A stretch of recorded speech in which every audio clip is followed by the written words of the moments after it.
Okay, so picking up where we left off, number 4, what is step 1 supposed to be? What are we supposed to do always first?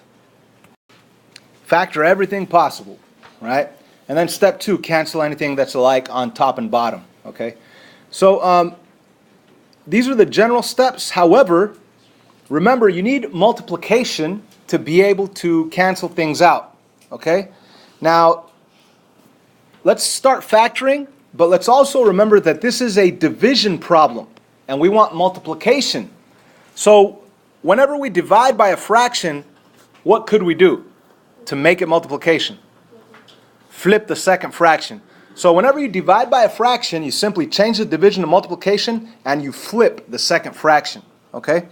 So let's start by setting this up. Let's put a multiplication sign. And what I need to remember to do is to flip the second fraction. So the top's going to go on the bottom, and the bottom's going to go on the top, okay? But let's start first with the left side. Let's factor out anything possible.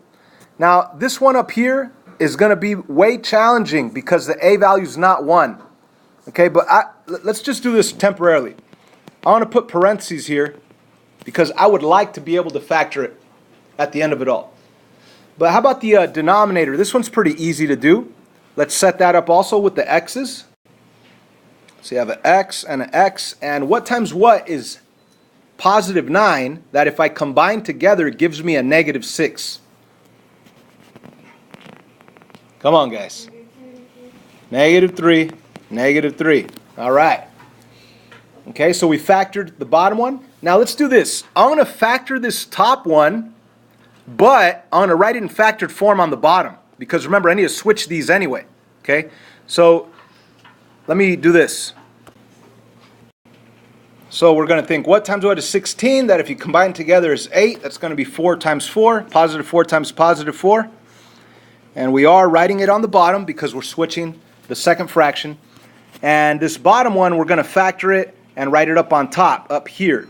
So let me actually do this one in a different color so you could see that one's getting switched up to the top. What times what is negative 12? That if you combine together is the middle value, positive 1. Negative 3 and positive 4. Excellent. Okay, so we factored everything except which one? Except this guy, right? Okay, so how about this? I've already converted the division to multiplication by flipping the second fraction. I already factored everything that was easy to factor except this guy. Okay? How about we just start canceling right now? Yeah? What could we cancel so far? Now, keep in mind, I left these blank on purpose. It's kind of like a tip, a little strategy for you. What could I cancel out? X plus 4. X minus 3's. And that's it, right? Okay, now, I could think about this guy now, and the only way, you can't put an x here and an x here because there's an a value that's 2. So x times x doesn't give me 2x squared. So it could be 2x times x, or it could be x times 2x. One of them has to be an x, the other one has to be a 2x, correct?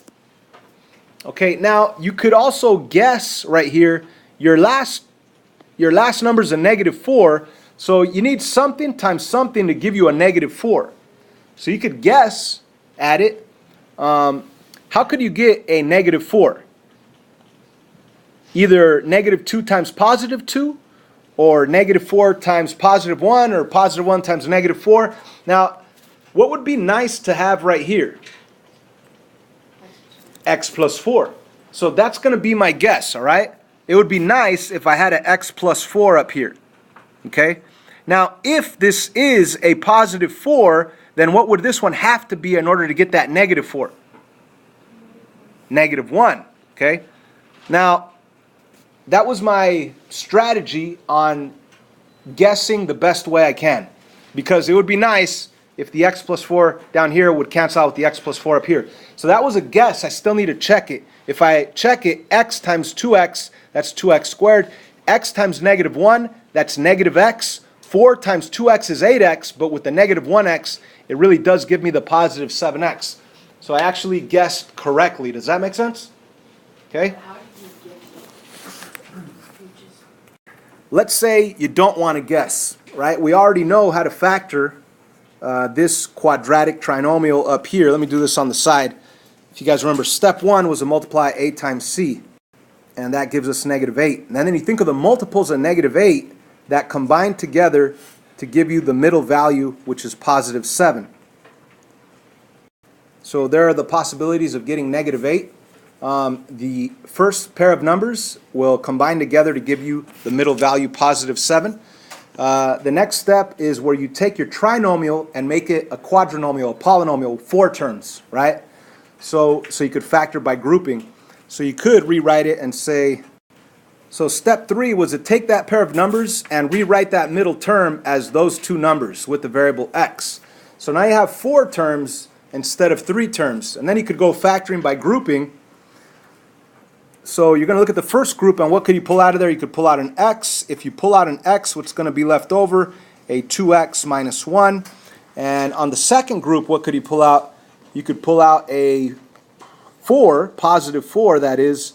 And when you pull out that +4, you're also going to have a 2x minus 1. And you look at your common binomial in the first group and the second group, and you're going to pull out, you're going to take that binomial and pull out the common binomial. So you're going to have a 2x minus 1 on the outside. So if we pull out that 2x minus 1 from both first group and second group, the x is left over and the 4 is left over. We have factored the way we're supposed to factor with the long method, the above numerator. Okay, so this guy we factored using the long method. Down here originally I guessed and checked, but notice the same thing. 2x minus 1, there it is. X plus 4, there it is. Okay, so anyways, let's go back and finish off this problem. So if you don't want to guess and check, go for it, do the long method. If you could guess and check, more power to you, right? So the x plus 4 up here cancels with the x plus 4 down there. The final answer is 2x minus 1 up on top, x minus 3 on the bottom. And if I asked you what value would make it undefined, or what value do you want to avoid, you don't want x to be +3. There's your answer. There's an extra detail to that answer. So I think we should be ready for a portion of the homework. Not all of it, but a portion of it. You're ready for all of it? No, actually, we're not ready for it because we still haven't simplified complex rational expressions.